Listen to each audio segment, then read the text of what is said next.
Well, President Trump has dubbed tomorrow, April 2nd, Liberation Day, when he'll unveil the next phase in his trade policy, which is focused on reciprocal tariffs that the White House says will roll back, quote, unfair trade practices that have been ripping off the country for decades. The president says taxes on imports from other countries will free the U.S. from reliance on foreign goods. But a lot remains unknown about how much the tariffs will be and what items they'll affect. The trade plan also comes one day before 25% tariffs on imported auto and auto parts begins. For more on what to expect and how it'll hit you, I'm joined by Stockton University economist Michael Busler and Rutgers University economics professor Parul Jain. Well, my thanks to you both for coming on the show. Michael, let me start with you. President Trump argues that tariffs will help reduce trade deficit. Do you believe that that approach can have a significant impact over time? And in how much time might we see that change? So we have a very severe problem in that we have a very negative balance of trade. This year, for instance, we'll import about $1.2 trillion worth of goods and export only about $400 billion worth. That $800 billion shortfall is money flowing out of the country. And it's really wealth that the U.S. is losing. So how do you fix that? Two ways. You either start importing less or exporting more. Trump's first position would be to export more. So all he's saying is whatever tariffs anybody places, they should be the same, reciprocal tariffs. Right now, we charge a 2.5% tariff on virtually everything brought into the country. We try to import to China, they charge a 25% tariff. On Corvettes, they charge a 50% tariff.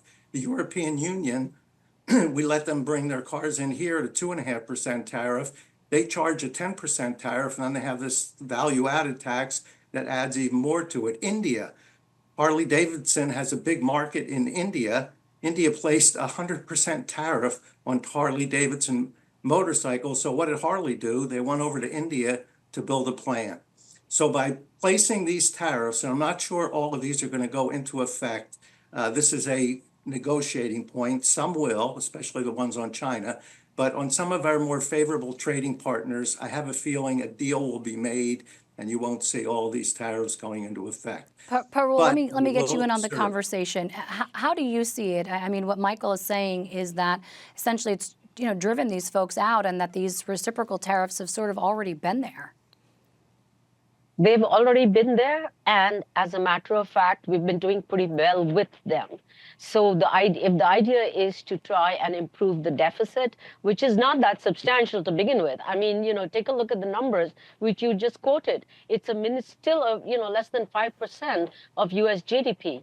And so consequently, there's a better way to go about things rather than to have tariffs imposed universally and influence world trade patterns. We've been there, we've done that, and it has never succeeded.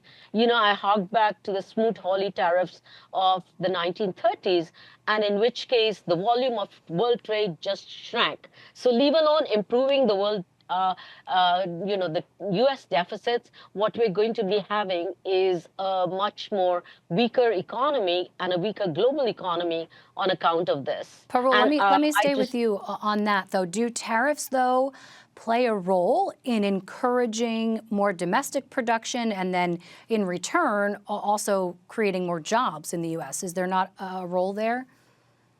In the longer term, that may be feasible. But in the short term, that's not going to be feasible. And a lot of production processes, the supply chains have been put together such that you're using some of the imports. The supply chains are very complex, and the product goes back and forth, let's say between Canada and Mexico. And as a result of which, the improvements that we're thinking about, improvement in jobs, improvement in production activity, that might not be there at all in the near term. This takes a very long time to play out. And unfortunately, there's going to be a lot of distress and dislocation in the short term. Michael, how do you then combat that argument that Parul is stating that other critics have also stating that in the immediate it increases costs for consumers and can disrupt the global supply chain? I mean, how do you reconcile this with the claims of long-term benefits?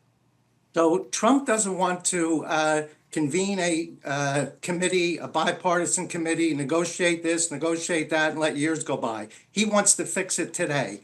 He announces a 25% tariff. Honda said, you know, we were going to build a plant in Mexico. We can't do that anymore. We're going to build it in Indiana. Hyundai comes over and says, we're building a steel production facility and car manufacturing here. The 25% tariff, the foreign companies can't afford to lose that much business. They're going to come over here rapidly and start building plants. I can't build them overnight, but we will build them rapidly. In addition to that, for automobiles, the U.S. car companies today are operating about 65% of capacity. They'll start ramping up production literally overnight, probably at a second and third shift. And people will start to say, look, American cars are just as good as the foreign cars, and they're a heck of a lot cheaper. That will encourage more domestic production. The 25% tariff on steel, aluminum, Michael, and medical products will already bring manufacturing back quickly. We've spoken with automakers and businesses in general who say just the unpredictable nature with which these have been rolled out. On again, off again, one day, you know, it's different to the next, that it's made it really difficult for them to plan for the future. What do you say to that and the way that it's been rolled out?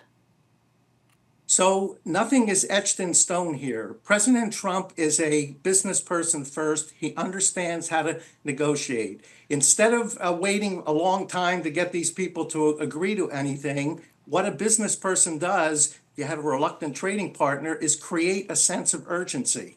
So he puts these tariffs on. It creates a sense of urgency. There's a lot of uncertainty now, and that's why the stock market's doing so poorly. And I would agree with you. But you'll see in the next couple of months, even starting tomorrow when he's going to announce this day of liberation, you'll start seeing negotiations take place that will end up eventually with reciprocal tariffs, more production in the U.S., especially of steel, aluminum, and vital medical products, and made in America will now be prestigious in the world. We'll have more opportunities for people to have jobs. Your American final companies thoughts. will attract investment. Your final thoughts, Parul?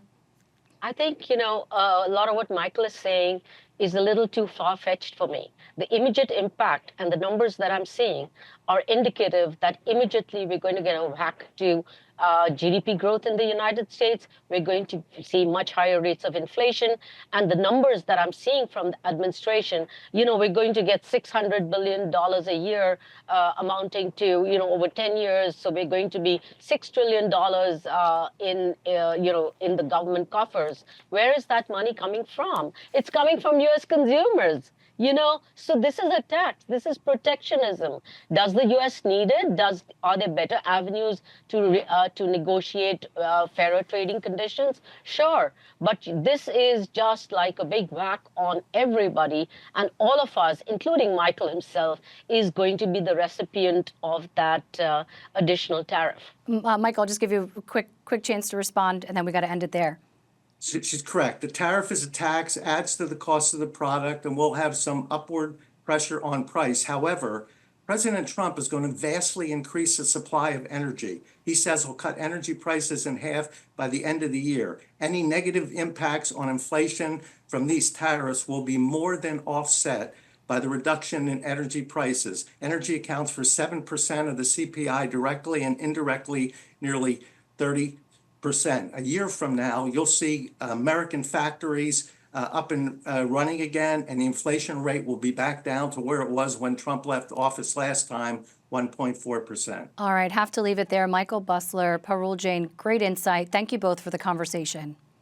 My pleasure. Thank you.